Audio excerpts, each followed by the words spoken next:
This report presents Cabinet with an update on the Local Council Tax Support Scheme that's been in place since April 2013 and makes recommendations for the next financial year.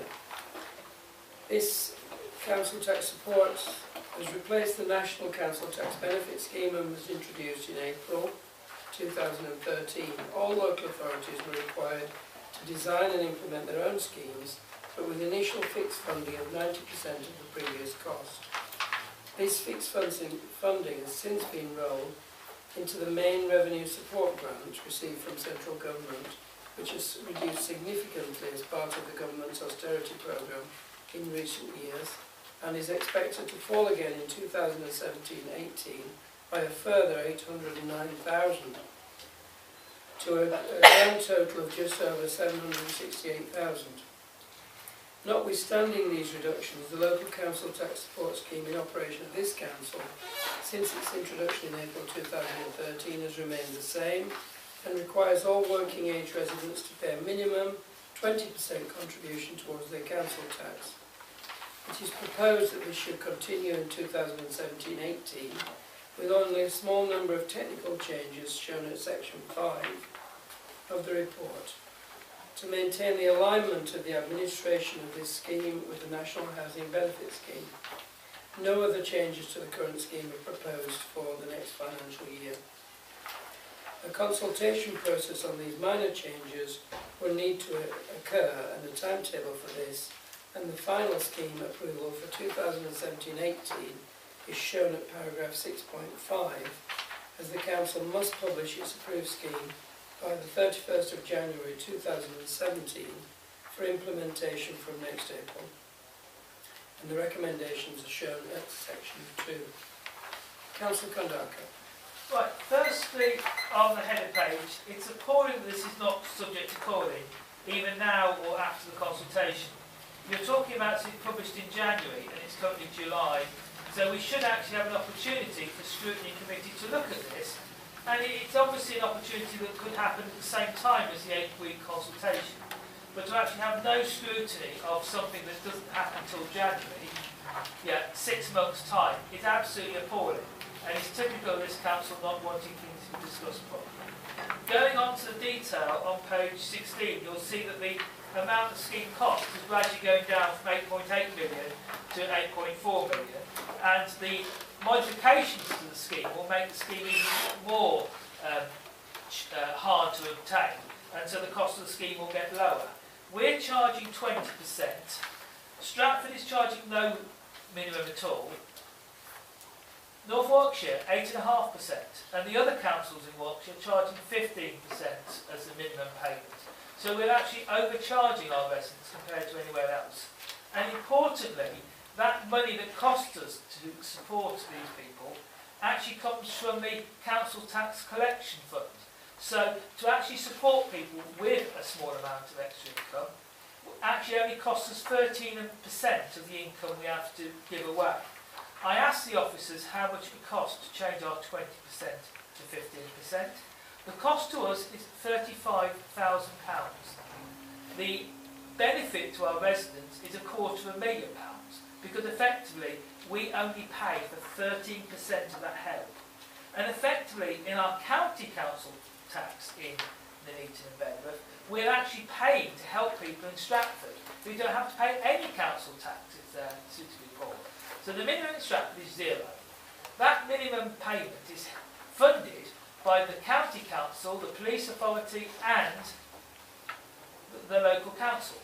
Here, I say, if we changed our scheme so people had to pay 15% rather than 20%, that would cost us £35,000, and the benefit to our poorest residents in the borough would be £250,000. Absolutely no-brainer to actually have the minimum payment at least the same as the worst of the other authorities in Warwickshire, and that money, which would actually end up in the pockets of the poorest in the borough, would mean less arrears for our tenants, more money being spent in the markets and the local economy. It's absolutely mad that the poorest borough in Warwickshire has actually got the worst local council tax support scheme. So I do hope you consider changing it, and I do hope this can go to the scrutiny panel for actual proper scrutiny, because it's outrageous. A 6-month process, and we can't take a few hours to present it to the scrutiny panel. Thank you, Chair.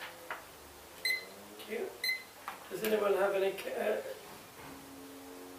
questions of Councillor Kondaka? Could I ask you where you propose finding the £35,000 from, Councillor Kondaka? Yes, there is quite a few things we spend money on that could be done better. We have the Mayor's car. We still might want a Mayor's car, but we could have a less extravagant car. We have a good amount of stuff that is actually far less important than looking after the poorest people in the borough. And we should have a proper borough budget process. At the county council, all members go through the budget, and I'm sure we could find £35,000. Thank you very much. Right, look into the report.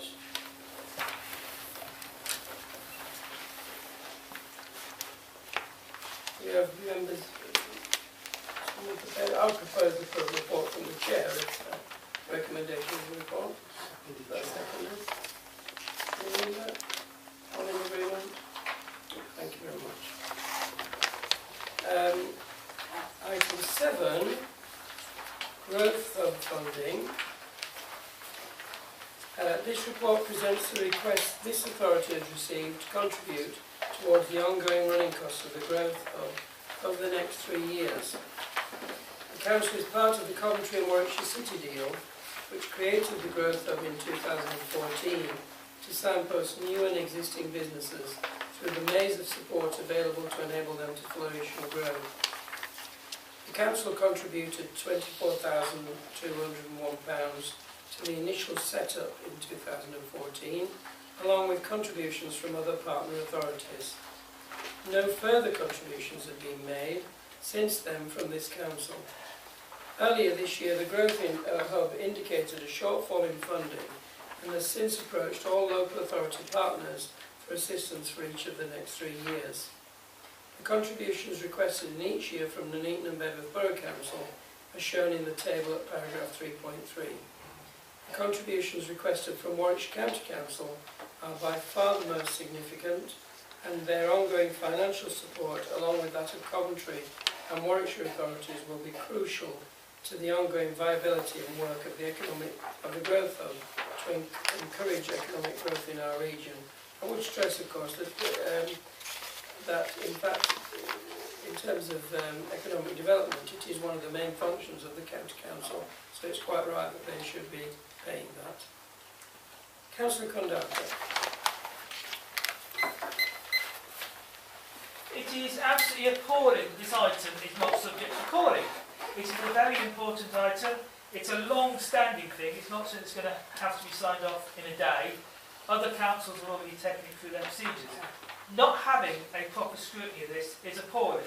It mentioned in the report that the Growth Hub does a report for economic scrutiny. We had that report last week. It contained absolutely no figures about how much was going on. It was a verbal report. I have emailed you today the actual figures. The Stratford-upon-Avon gets 20 times the level of inward investment, to £28.7 million of inward investment as a result of things that the Growth Hub has worked on in the last 2 years. Nuneaton and Bedworth has got £1.4 million private sector investment. 20 times the benefit is going to Stratford compared to Nuneaton. In Stratford, marvellous things are happening. The Growth Hub is doing its job. There's a venture, Jura House, 74 businesses have been helped, 555 jobs have been created. In Nuneaton and Bedworth, 27 firms have been assisted, and only 170 jobs have been created. We do need to work out why the Growth Hub and the LEP in general is not helping stimulate Nuneaton and Bedworth, and why Stratford is doing 20 times better. I understand why Stratford is doing better, but 20 times better. The LEP is failing Nuneaton and Bedworth. We have only 1 out of the 16 board members on the LEP is now from Nuneaton and Bedworth. We are getting disenfranchised, and we should probably consider actually even leaving the LEP and actually trying to find a former LEP that actually looks after Nuneaton, Bedworth, North Warwickshire and possibly Hinckley, because we are getting a raw deal. All the jobs are going to Stratford and Warwick, all the housing and all the roads and all the crud is coming up to Nuneaton and Bedworth. We do not get a fair deal. We don't get much of a look in at the LEP. We have no members from this borough council on the LEP. The LEP has got members from Stratford and Warwick. Businesses, Stratford-upon-Avon, Warwick businesses, Coventry universities, they're all on the LEP. Nuneaton and Bedworth is left out of the LEP. We are getting funding, yes, but it's for things we don't want, like the Bermuda Connectivity Project, more roads. We're getting more houses forced on us without the infrastructure. We're getting all the rubbish, and the left and the growth are letting us down. So we need this to go to scrutiny, and we need to actually have an honest debate about how we're going to get some growth in this town. Do we need a directly elected leader? What can we do? Do we need a unitary authority? We have to do something. We're losing working age population. 2,000 working age people is a drop in working age population in the last 4 years. We're losing our young people. Everything is going dreadfully wrong for this borough. Thank you, Councillor. Any questions, Councillor Kundaka? Thank you very much.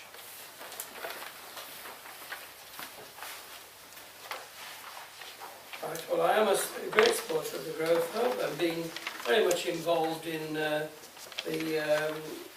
various economic bodies to which we belong. I will give my full backing to this and to the work that they've done in Nuneaton and Bedworth, and work that we would, of course, expect them to do in the forthcoming time for this contribution. But again, as I stressed before, the County Council basically are the main authority. It would be helpful, of course, if they turned up to the Coventry and Warwickshire Economic Partnership, where last week we had to complain, the districts, that both Coventry and Warwickshire didn't turn up again, either with any councillor or with any officer. This is an authority that takes 3/4 of the council tax and is leaving us to do one of their primary functions. But we have had help from the Growth Hub, and I have to say that in spite of the fact that the two districts that are members of the LEP, we do have a county member there, Councillor Tandy, who is a member of the LEP board, and I am invited to the LEP board. I wasn't able to go this week, but normally I am also at the LEP board, and I'm able to speak along with every other district. And there are things in the pipeline, quite exciting things for the borough that are coming forward from the LEP, and we'll be able to give some news about those in the forthcoming week. But this is the Growth Hub is more about action and less about talking about it. Councillor Alvington. Thanks, Chair. Chair, I am reading the right item on it. It's on page 41. Yes. Because to my mind, it's just about whether or not we continue to put in funding into the Growth Hub. It wasn't about anything about unitary authorities, which is, I understand, a Tory policy, particularly in the County Council. It wasn't about houses. It's not about anything like that at all. It was about whether or not we actually put further funding into the Growth Hub, who are helping out businesses within our borough. That's the report that I'm reading in front of me, isn't it, Chair? Just so I'm straight, because I'm a little bit confused now, because we seem to have gone off in all sorts of tangents, or one particular person seems to have gone off all sorts of different tangents, talking about getting the crud up here. Actually, if you're talking about the crud being housing, then perhaps he needs to look at the what Warwick are proposing, and in fact what Stratford will be possibly getting from Birmingham as well in terms of housing. But just to make it clear, we're just agreeing here, aren't we, a further contribution of £8,942 to be agreed. Nothing about unitary authorities, which is, as I understand, a Tory policy.